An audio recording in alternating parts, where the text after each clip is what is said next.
नमस्कार. आज आपण स्वादिष्ट स्वयंपाक करण्यासाठी 53 किचन टिप्स पाहणार आहोत. खूप उपयोगी किचन टिप्स आहेत. Tip number 1. कोमट पाण्यात चिमूटभर मीठ मिसळून गुळण्या केल्याने खोकला आणि सर्दीमध्ये खूप आराम मिळतो. Tip number 2. संत्र्यामध्ये क जीवनसत्व भरपूर प्रमाणामध्ये असते.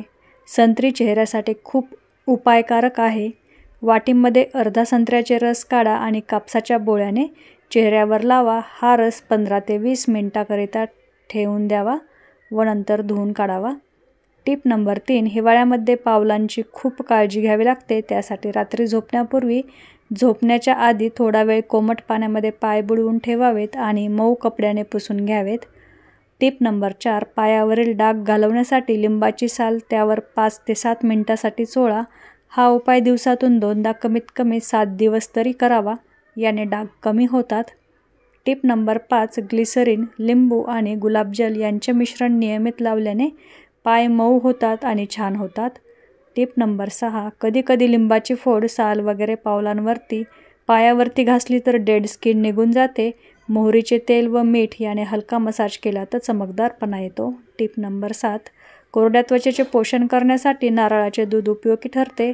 कोरडेपणामुळे त्वचा काळवंडली जाते आणि निस्तेज रखरखीत वाटायला लागते, तेव्हा नारळाच्या दुधाने चेहरा पुसावा. Tip number 8. पुदिन्यामध्ये बरेच औषधी गुण असतात आणि साधारणपणे प्रत्येक व्यंजनामध्ये याचा वापर केला जातो. बऱ्याच दिवसापासून किंवा बऱ्याच वर्षापासून सौंदर्य उत्पादनामध्ये पुदिन्याचा चांगल्या प्रकारे वापर केला जातो. Tip number 9. चमचाभर मध हातावर घेऊन चेहऱ्याला लावावे. मिनिटभर चेहऱ्याला छान मसाज करावा. यामुळे चेहरा स्वच्छ होऊन चेहऱ्यावर ग्लो येऊन चेहरा खुलू लागेल. Tip number 10. दही आणि स्ट्रॉबेरी हे दोन्ही घटक त्वचेची काळजी घेण्यासाठी सर्वात छान व उपयोगी मानले जातात. ही मिक्स करून चेहऱ्यावर लावल्याने त्वचा टवटवीत राहते आणि ती जास्त डिहायड्रेटेड राहते. एका भांड्यात 2 ते 3 स्ट्रॉबेरी मॅश करा आणि त्यात 1 चमचा दही घाला आणि ही पेस्ट चेहऱ्याला लावा. Tip number 11. टोमॅटोचा पल्प करण्यासाठी कुकरमध्ये मीठ व पाण्यात उकळावे. त्यानंतर त्याची साल पटकन काढता येते. त्याचा उपयोग सूप, ग्रेव्ही आणि ज्यूस यासाठी करता येतो. Tip number 12. शिळ्या पोळ्यांना कुकरमध्ये 1 ते 2 शिट्ट्या देऊन उकडून घ्याव्यात व तेलात कडक भाजून घ्या. अशा पोळ्या खायला खूप छान लागतात. Tip number 13. उन्हाळ्यामध्ये लिंबू सरबत आरोग्यासाठी फार ऊर्जा देणारे असते. त्यासाठी लिंबू बाजारातून आणल्यावर ते लवकर खराब होतात आणि चव पण लागत नाही. त्यासाठी लिंबूंना धुवून पुसून नारळाचे तेल लावल्यास व फ्रीजमध्ये ठेवल्यास बरेच दिवस ते ताजे राहतात. Tip number 14. नारळ 2 समभागामध्ये तोडण्यासाठी त्यावर आपले बोट मधोमध ठेवून, म्हणजे जिथून तोडायचे आहे तिथे बोट ठेवावे व नंतर जोराने आपटावे. नारळ मधून तुटेल. Tip number 15. मोकळा व नरम भात बनवण्यासाठी तांदूळ शिजवताना कुकरमध्ये शिजवावा. त्याने भात नरम होतो. त्यात 1 चमचा लिंबाचा रस घातल्यास भात मोकळा सळसळीत होतो. Tip number 16. पाणीपुऱ्याच्या पुऱ्या कुरकुरीत बनवण्यासाठी पुरीच्या कणिकमध्ये 2 चमचे गरम केलेले तेल घाला. पुऱ्या मस्त कुरकुरीत होतील. Tip number 17. पोहा इडली करताना त्यात काही अर्धे कच्चे तांदूळ घालावे. इडली नरम होते. Tip number 18. उकडलेले अंडी थंड पाण्यात ठेवल्यास सालपट लवकर निघते. Tip number 19. पोळ्यांच्या डब्यात 1 ते 2 अद्रकचे काप ठेवल्यास पोळ्या नरम राहतात. Tip number 20. वडे बनवण्यासाठी बेसनचे बॅटर व्यवस्थित झाले की नाही हे माहीत करण्यासाठी मिश्रणाचे 1 ते 2 थेंब कपभर पाण्यामध्ये टाकावे. जर ते थेंब तरंगत असतील तर बेसनचे मिश्रण योग्य आहे. Tip number 21. अंडे उकडताना पाण्यात 1 चमचा व्हिनेगार टाकल्यास पिवळा बल्क बाहेर येणार नाही. Tip number 22. कारल्यामधील कडूपणा कमी करण्यासाठी कारली कट करून त्यात मीठ मिसळून अर्धा तास फ्रीजमध्ये ठेवा. नंतर कारलं पिळून काढा. यामुळे कडवटपणा कमी होईल. Tip number 23. कांदा 2 भागात कापून ते थंड पाण्यात 10 ते 15 मिनिटे ठेवल्यास कापताना डोळ्यातून अश्रू येणार नाहीत. Tip number 24. बटाटे आणि कांदे एकत्र साठवू नये. यामुळे बटाटे लवकर खराब होतात. Tip number 25. बटाट्याचे चिप्स बनवताना कापलेले चिप्स अर्धा तास थंड पाण्यात ठेवल्यावर ते खूप क्रिस्पी बनतात. Tip number 26. भेंडीची भाजी बनवताना त्यात 1 ते 2 लिंबाच्या रसाचे थेंब घातल्यास भेंडीची भाजी चिकट होणार नाही. Tip number 27. पुरी किंवा भजी बनवताना तेलात मीठ घातल्यास भजी किंवा पुरीमध्ये कमी तेल शोषले जाईल. Tip number 28.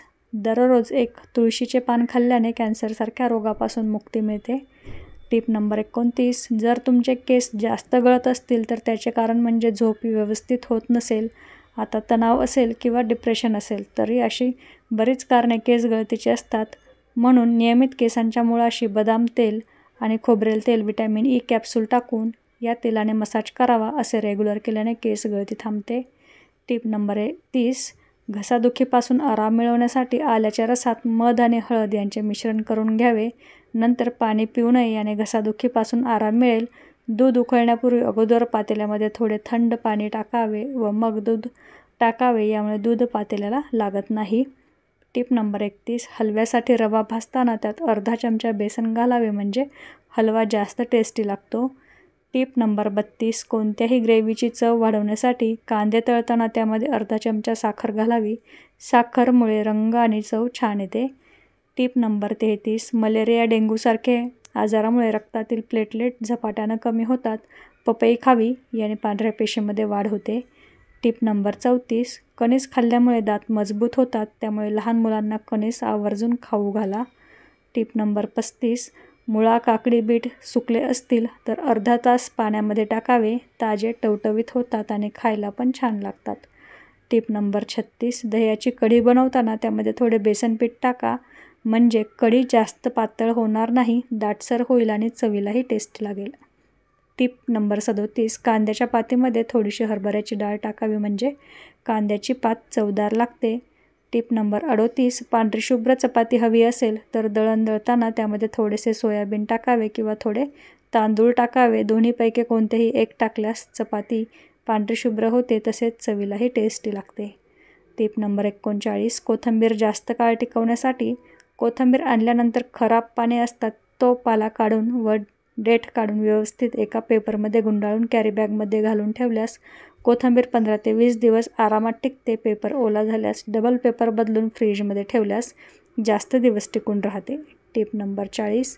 चिगळाची भाजी करताना भाजीला ज्या मुळ्या असतात त्या सर्व मुळ्या खोडून घ्याव्यात व त्यामध्ये थोडीशी भिजलेली हरभऱ्याची डाळ टाकून लाल तिखट जास्त टाकल्यास भाजी जास्त टेस्टी होते. Tip number 41. तांदूळाची भाजी करताना ती भाजी खोडून व्यवस्थित तव्यामध्ये परतून त्यामधील पाणी पिळून मग डबल लसणाची फोडणी देऊन भाजी बनवावी म्हणजे भाजी चवीला छान लागते. Tip number 42. खजूर, डाळिंब आणि मोठी वेलची खाल्ल्याने म्हातारपण लवकर येत नाही. Tip number 43. आंबा खाल्ल्याने आपले हृदय मजबूत होते, त्वचेवरील सुरकुत्या कमी होतात आणि भूकसुद्धा वाढते. Tip number 44. हसण्याने मेंदूतील ताण कमी होतो म्हणून दररोज हसावे. Tip number 45. गुलाबजामुन बनवताना खवा मिळत नसेल तेव्हा मिल्क पावडर वापरून लगेच गुलाबजामुन करता येतात आणि छान होतात. Tip number 46. आंब्याचे लोणचे जास्त दिवस चांगले राहण्यासाठी अधूनमधून बरणी उन्हामध्ये ठेवावी. Tip number 47. दातांची चांगली काळजी घेण्यासाठी रात्री झोपण्यापूर्वी दात घासावे आणि नंतर 1 ग्लास पाणी पिऊन झोपावे. Tip number 48. सर्दी झाल्यास शक्य तितके गरम पाणी किंवा कोमट पाणी प्या. तुमच्या घशात जमा झालेला कफ बाहेर पडेल आणि तुम्हाला तुमच्यामध्ये सुधारणा दिसेल. Tip number 49. अश्रू रोखून ठेवल्याने डोकेदुखी, राग आणि रक्तदाबाचा त्रास होतो. Tip number 50. जर तुमची त्वचा कोरडी असेल तर खोबरेल तेल चेहऱ्याला लावून मसाज करावा, चेहरा मुलायम बनतो. Tip number 51. प्लास्टिकच्या भांड्यात गरम अन्न किंवा गरम पेय कधीही ठेवू नका, यामुळे कर्करोग होऊ शकतो. Tip number 52. ओठ कोरडे किंवा भेगा पडल्या असतील तर झोपताना ओठांना थोडेसे गाईचे तूप लावावे म्हणजे ओठ नरम राहतात. Tip number 53. दुधामध्ये असे गुणकारी तत्व असतात जे तेलकट त्वचासाठी गुणकारी असतातच. दुधामध्ये बुडवलेल्या कापसाच्या बोळ्याने चेहरा साफ करा. हे तुम्ही दिवसातून 2 वेळा तरी करू शकता किंवा रात्री झोपताना तरी नक्की करा. अधिक परिणाम दिसण्यासाठी तुम्ही यात लिंबाचे थेंब पण टाकू शकता. तर या आपल्या टिप्स होत्या. व्हिडिओ संपूर्ण पाहिल्याबद्दल खूप खूप आभार. व्हिडिओतील टिप्स माहिती आवडल्यास व्हिडिओला लाईक करा आणि आपल्या फ्रेंड फॅमिलीसोबत शेअर करा. तसेच नवीन माहिती व टिप्ससाठी वर्षाज हाऊस कॉर्नर या आपल्या मराठी चॅनलला सबस्क्राईब करा. तसेच बेल आयकॉनही प्रेस करा जेणेकरून व्हिडिओचे नोटिफिकेशन प्रथम तुम्हालाच मिळेल. धन्यवाद.